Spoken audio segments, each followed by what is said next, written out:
Now let me explain how to do a shock absorber test on the safety stop test line. The shock absorber will be tested on the two weighbridge plates located in the middle of the track. The first thing I've got to do is get the control board ready for shock testing. You can see over here at the moment it's on brake and wheel alignment test. If I click on the F4 button, it will activate into shock absorber test mode. Please make sure that the car is not on the test track when you do that. Place the front axle on the shock absorber test plates. I'll get in the car and I'll park the front wheels on these two plates.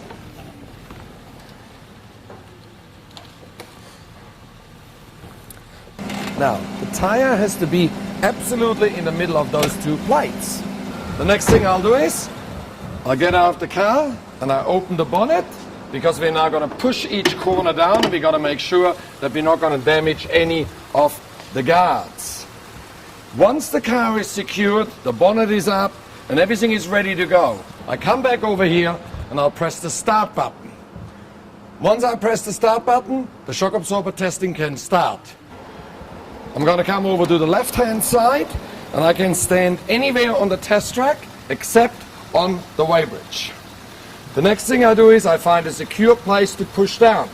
Important here is that I'll push the car down once and release it straight away. Go over to the other side, push the car down once and release it straight away. The front axle is done. Now we're going to repeat the same sequence to the rear shock absorbers and repeat the same test.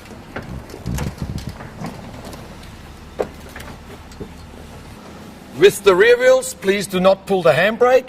The handbrake will stop the car from accurately bouncing. Again, I'll open the rear boot to make sure I got somewhere to push down. Once the car is ready for testing, I'll press the start button on the console. And the same thing will happen on the rear. I'll push down the left side first. One good push down, release it straight away.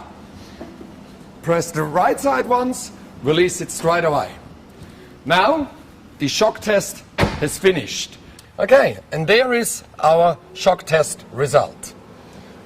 You can see clearly on the front axle, the car has only got 1% difference between left and right. Both shock absorbers are working absolutely to maximum performance. We pushed the car down once, it came back up and stopped bouncing straight away. On the rear shocks are a little bit softer. Each one of them released more of the rebound, but crucially, the oscillation stopped straight away. Therefore, that is a perfect shock test result. At the same time over here, I've also measured the total vehicle weight, because I measured the weight on each individual corner and you can see it's a very close combination. And that is how you do a shock absorber test on the safety stop test line.